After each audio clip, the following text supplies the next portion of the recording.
Keď tak nad tým premýšľam, prečo som vlastne neurobil video úvodné s nami Viperom skôr. Ale keď to je taká paráda jazdiť na tejto kolobežke. Ja som proste musel urobiť niekoľko stoviek kilometrov. A aká by bola prvá fráza?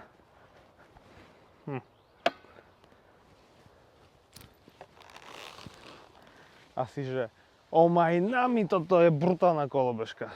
Naozaj. Ahojte inak. Toto je Nami Eburn Viper. Viper je skôr technický názov, to je jedno, každý si to nazve ako chce. Toto je naozaj jedinečná kolobežka, unikátna a prémiová zároveň. Je to kolobežka, ktorá je pozvaraná do jedného kusu šasy. Zvary sú úplne ručné, nie sú vždy rovnaké, čo mne vyhovuje a dáva mi to pocit jedinečnosti a malovýroby a v podstate takej unikátnosti. Farba je tmavošedá alebo skôr matná čierna. Dizajn je podľa mňa absolútne perfektný a pre mňa je to určite rozhodne najlepšia kolobežka, akú som kedy videl zatiaľ. A úplne najlepšia kolobežka, akú som tu teraz mal možnosť testovať, čiže ja som až príliš nadšený z tejto kolobežky. A ospravedlňujem sa, že trvalo to trošku dlhšie, než som spravil prvé video o tejto kolobežke.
Na tom rýchlom videu som nebol ja, ale tester z Worldrideu. Spoločne s týmto e-shopom sme robili výkonnostné performance testy tejto kolobežky. Môžete si to pozrieť priamo na e-shope, aké výsledky sme dosiahli, pretože robili ste tam výkonnostný test maximálnej rýchlosti a povedzme aj brzdenie z maximálnej rýchlosti na 0. Ten tester si zaslúži absolútne môj rešpekt a obdiv, pretože vyžaduje si to naozaj vysoké skills a zručnosti a odvahu ísť vyše 90 km za hodinu a dupnúť poriadne na brzdy, hej. Čiže ja som si ten deň, keď sme to testovali, veľmi užil a je to aj fajn vedieť, človek sa dozvie niečo nové a hlavne môže sa naučiť niečo.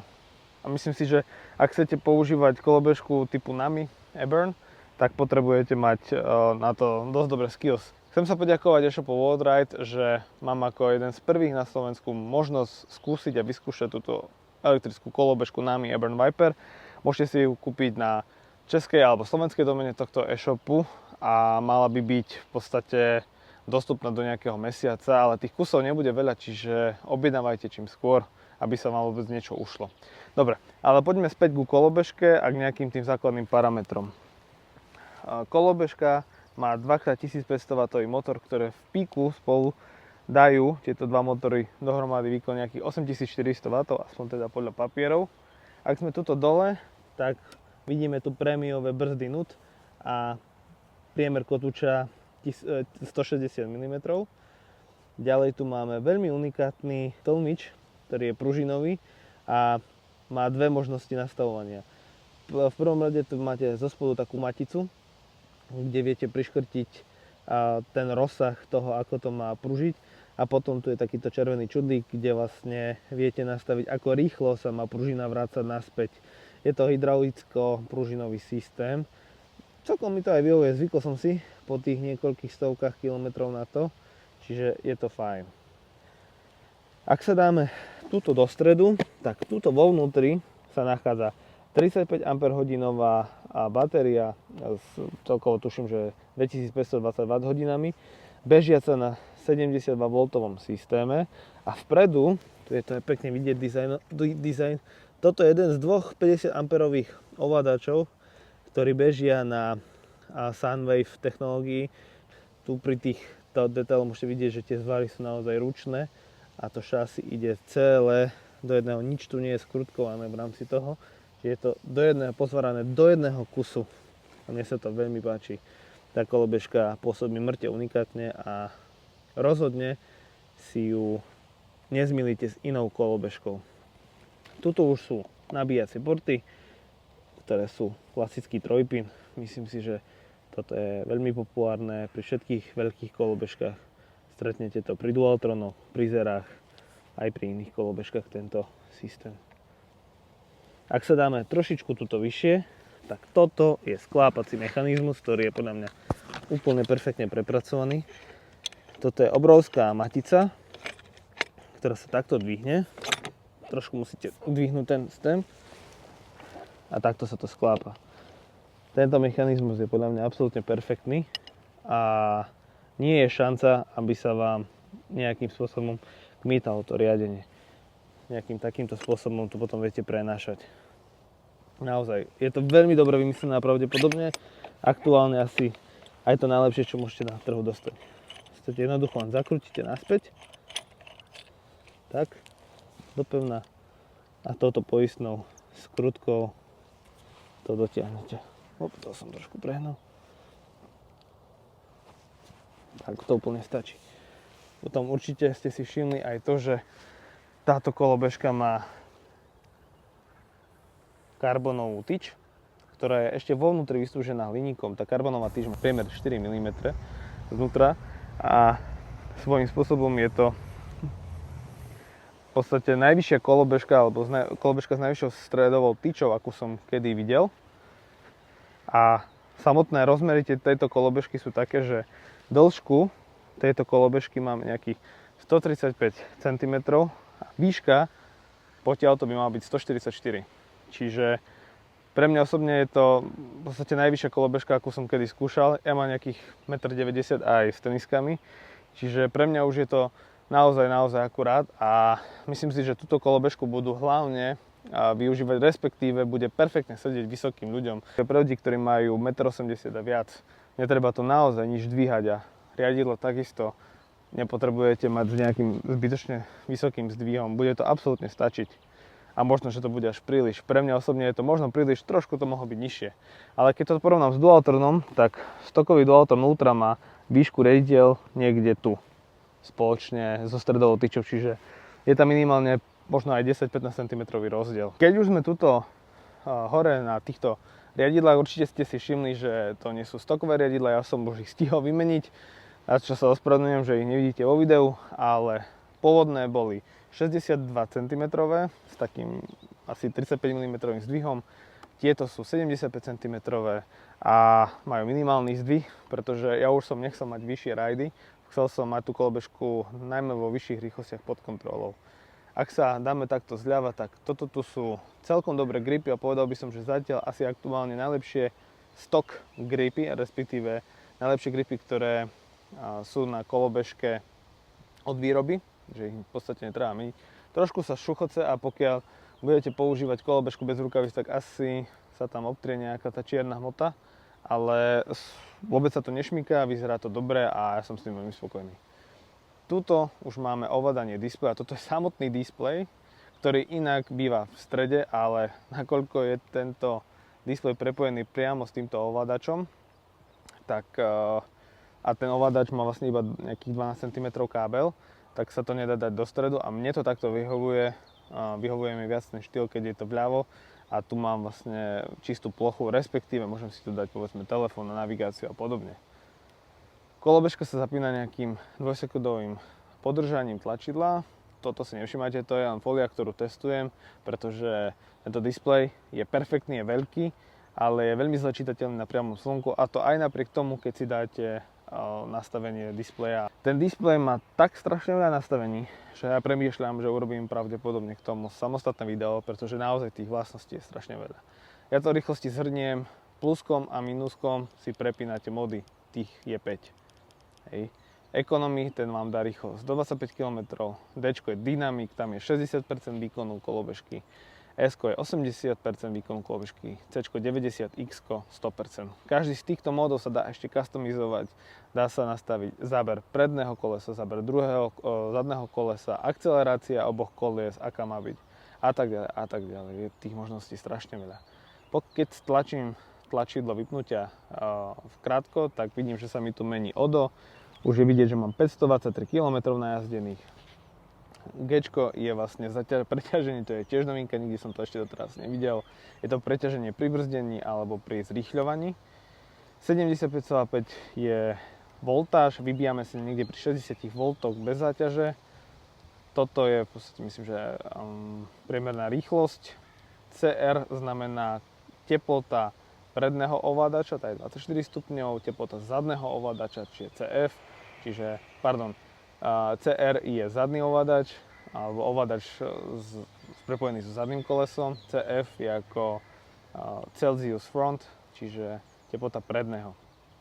A toto je trip, ten sa dá tiež vynulovať, v nastaveniach to nie, ale ten sa vynuluje tak, že asi na 1 sekundu stlačíte plusko a minusko. Vtedy sa vám trip, a teda posledný ten výlet, ktorý máte na kolobežke, sa vám vynuluje. Vľavo hore tu je cruise control, to znamená tempomat. Ten sa aktivuje tak, že stlačíte paku akcelerácie a na 1 sekundu minusko, ktorý sa vám aktivuje. A toto je turbomod, to sa tiež nastavuje na nastaveniach a ten sa aktivuje, takže držíte pačku akcelerácie a na sekundu celú plusko. Tu vám ešte takisto ukazuje maximálna rýchlosť a všetky tieto veci od posledného tripu. Dobre, to bolo k displeju. Keď sa presunieme na druhú stranu, tak tu máme tlačidla ovládania klaxonu, ten má asi 100 decibelov. Nie je veľmi hlučný, nie je veľmi tichý, podľa mňa tak akurát. Toto sú smerovky, ktoré je vidieť skôr v noci ako cez deň a silné svetlo s 2000 lumenmi. Toto je super vec a fajn vec a konečne, že to vidím aj na kolobežke. Je to ovládanie plynu na palec. Ak ešte spomeniem svetla, tak poď kameramen takto spredu. Tak toto je pravdepodobne jedno z najsilnejších svetiel, ktoré môžete na kolobežke mať. Má 2000 lumenov, má rozptyl asi nejakých 40 metrov, len má jednu nevýhodu, že skôr ide do šírky ako do výšky, čiže nie je to až tak vidieť dobre, ak ste napríklad v lese a tie stromy nad sebou nemusíte úplne dobre vidieť. Dá sa to samozrejme nastaviť aj inak trošku, ale potom už oslepujete ostatných. Čo je skvelou správou je to, že tieto káble, ktoré sú tu, sú vodeodolné a viete ich porozpájať a kolobežku si nastaviť ako chcete. Hej. To je naozaj fajn. Čo sa mne na tejto kolobežke páči, že dá sa tu veľa vecí prispôsobiť. Ja som si prispôsoboval aj to, aby mi vyhovovalo ovládanie. Vidíte sami, že displej je úplne niekde inde. A takisto je aj inde tieto prepínače. A po tých asi 500 km už môžem povedať, že som si naozaj zvykol. Tak ako to mám, mi to absolútne vyhovuje. Nemusí to každému vyhovovať, ale každý máme vlastný štýl riadenia. Aby som nezabudol povedať, tak v balení sa nachádzajú dve nabíjačky. Každá má 2,8 A a je to celkom fajn. Keď to porovnám s Dualtonom Ultra, tam som dostal 1,5 A nabíjačku a doba nabíjania tam je nejakých 23 hodín. Tu so stokovými nabíjačkami, teda, ktoré dostanete v balení, to nabijete za nejakých 6,5 hodiny. Má úplne jednoduchý štýl tá nabíjačka. Keď sa nabíja, tak svieti na červeno, pokiaľ je nabitá baterka, tak zasvietí kontrolka na zeleno na tej nabíjačke. Tie nabíjačky sú inak docela dosť ťažké a tiež sú brandované nami, čo je tiež celkom fajn a mne sa to tiež veľmi páči. A určite Aby som nezabudol povedať, tak kolobežka došla veľmi, veľmi dobre zabalená. Bol tam nejaký ťukanie zvonku, lenže to je tak hrubý kartón, že asi hrubší a ťažší kartón som pri kolobežkách ešte nevidel a naozaj bola tá kolobežka precízne zabalená, za čo patrí výrobcovi a klobúk dole. Ani nami nie je dokonalá kolobežka a má niekoľko vecí, ktoré som sa chytal celkom za hlavu, že prečo sú, alebo prečo to vymysleli alebo nedomysleli tak.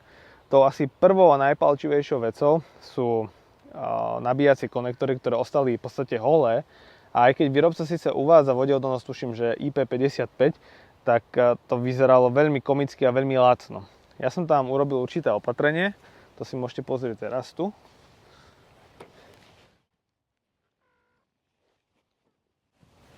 A dal som tam karbonovú dosku a celé som to obsilikonoval, aby proste na tie nabíjacie porty nesadal prach, prípadne voda.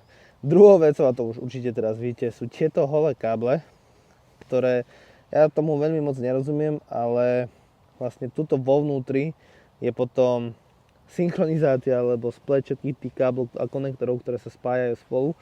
A síce ovládače sú priamo vodeodolné, ale ja si myslím, že pri tak prémiovej kolobežke, ako je nami, tieto holé káble tuto pri trúbe alebo pri týchto ostatných kábloch, čo vedú k zadnému alebo prednému motoru, tam nemajú čo robiť. Nemali by byť takto holé. Čiže budem to ešte fixovať tak, aby to bolo fajn.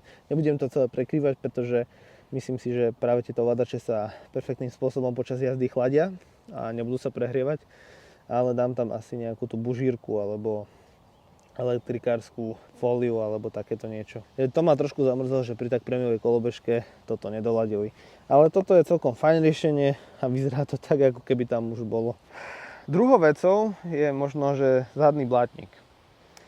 Vy už tu môžete vidieť, že ja som tam dal karbonovú fóliu, ale keď si pozriete fotky kolobežky, keď je úplne nová, tak tento držiak je chromovaný a strašne to kričí. Neviem, či to chcel výrobca dať len úplne akože keby nakoniec, pretože nemali úplne doladený dizajn a zistili, že aha, že asi nám to bude robiť bordel, pokiaľ tam nebude niečo, tak tento Hager tu je asi taká posledná vec, čo na tom dorábali. Teraz to vyzerá podľa mňa lepšie a videl som, že niektorí ľudia si dali aj dole tento zadný blatník. Ja som rád, že tam je, pretože sem tam sa stane, že prejdem cez nejaký jemný dážď alebo cez nejaké mlaky a nerad by som mal chrbát špinavý. Druhou vecou, keď sme už pri blatníkoch, je to, že či už vpredu tento alebo vzadu tento blatník má vo vnútri dieru a výrobca tam napísal vnútra blatníka hlášku, že this is a bug, čo sa dá preložiť ako, že toto je chyba.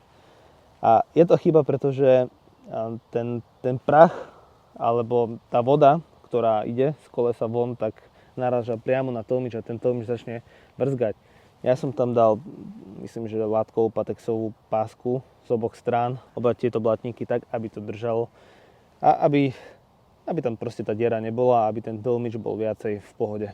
A možno, že posledným takým failom je samotný displej, pretože teraz ho síce vidíte dobre, ale na priamom slnku, ak máte čierny visor ako mám ja, tak vidíte ledva rýchlosť. Čiže toto by mal výrobca podľa mňa vylepšiť. A vy to síce môžete vidieť takúto fóliu, ktorá je smiešná možno trochu, ale chcem ju otestovať, že či náhodou pomôže zlepšiť viditeľnosť kolobežky alebo toho displeja, respektíve na priamom slnku. Snáď to pomôže a budem vidieť trošku viacej údajov, lebo keď je človek rýchlo nejakých 70 a viac kilometrov za hodinu, tak je dobré sa sem tam pozrieť, že či tam nezasvietila nejaká kontrolka. Poslednou takou blbosťou je táto vymedzovacia skrutka, ktorá je tuto. Vlastne to je doraz prednej vidlice, aby sa nepretočila. Už som videl niekoľko fotiek a videí, kde to ľudia pozohýbali, čiže toto je nutné fixnúť. Možno, že tam navariť nejaký kúsok a nepoužiť takúto vec. Toto bolo všetko k prvému úvodnému videu na Nami Eburn Viper.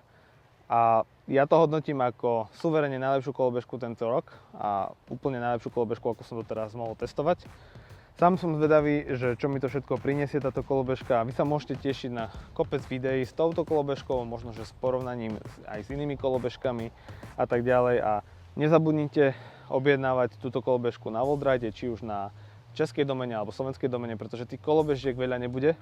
A ak chcete mať naozaj dobrú, kvalitnú kolobežku s výbornými jazdnými vlastnosťami, dobrým brzdením a tak ďalej, tak myslím si, že nemáte nad čím špekulovať a objednávajte čím skôr.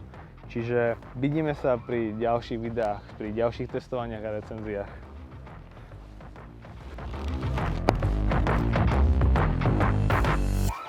Čaute.